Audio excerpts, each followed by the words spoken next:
appreciate everyone who was able to join our remote leadership development conference today. Some of our frontline managers have prepared a few topics that we feel would be helpful, that really talk about authentic leadership as it relates to meaningful collaboration among our clinical teams. First topic is in regards to avoiding stress, specifically different tools and resources that managers and leaders can incorporate to avoid stress and meet demands. Meaningful collaboration in the healthcare leadership role requires various tools and resources. Avoiding stress and meeting the demands are crucial and necessary. Working in the healthcare sector often results in stress. Leaders must find ways to manage stress effectively. Some ways to do this are cultivating a solid foundation among team members, selecting activities that promote personal health through stress management programs, practicing work-life balance by finding activities to disconnect outside of work, practicing meditation or other techniques to restore your energy. Leaders should always strive to understand the team's enthusiasm, build enthusiasm, and in turn create the right support. This will allow people within the team to work hard and do their best. It's also important to stay connected with various resources that are essential when you and your colleagues are facing the same challenges. Connecting with those leaders will help you to collaborate, and you can share ideas and other tools to improve, to make sure that you're avoiding stress and really staying up to date as a leader. Next topic was in regards to meaningful collaboration and becoming a mindful leader. Leading people can be very challenging. It requires an array of skills, strong education, and passion for what you do. Usually when people take on a leadership role, they do so because they want to make a difference.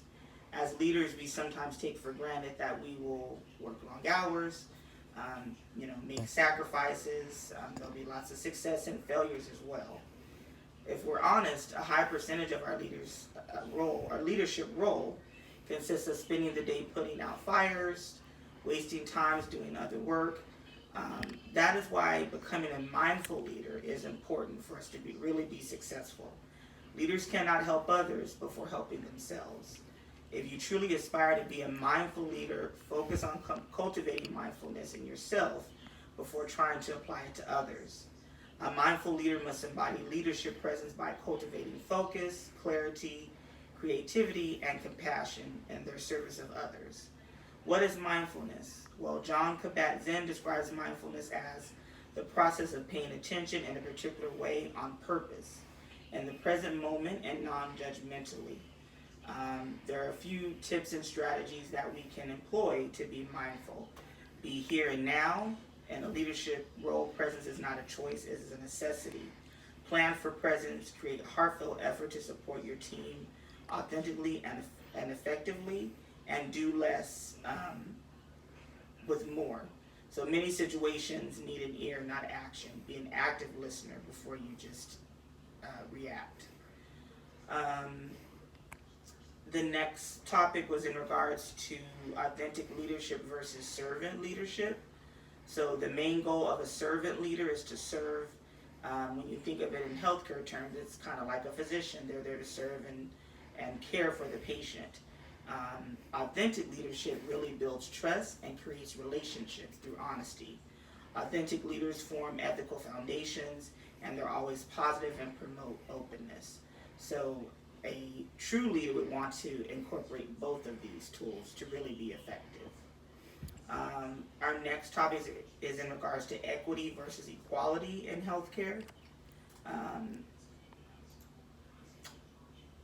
Equity versus equality in healthcare. So when you're thinking about equality, everyone receives or is given the same treatment.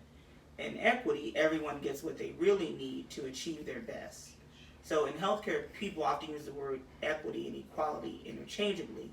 It's important to understand that these two words mean two different things. Equality in healthcare is basically giving everyone the same treatment or the same thing, while equity is basically giving everyone the tools they need to achieve or attain their best. In equality, everyone gets the same, but some are not able to reach their goals because what they received was not really enough. While in equity, everyone gets what they need to achieve the goal. Our next topic is in regards to techniques to attract and keep qualified candidates, which is really important right now with um, the lack and ability to find qualified candidates in healthcare for different roles. So there were some tools and resources that a lot of HR people use to attract qualified candidates. Some of those are wellness programs, on-site nutritionists, sign-on bonuses specifically for nurses, flexibility, and gym membership. In regards to wellness programs, employees have the options of going to another floor to see an in-house physician, a mental health provider, or other areas where one can take a moment to gather themselves. We can all use a mental health day before we need to disconnect, or because we need to disconnect and reconnect at times to recharge and refill our tanks. Sign-on bonuses, especially for our nurses, has been something that's been helpful. This gives qualified candidates a sign-on bonus to get started in their new position. Flexibility, especially during this time of the national pandemic we're all dealing with. A lot of employees are taking steps to make sure their staff have work-life balance.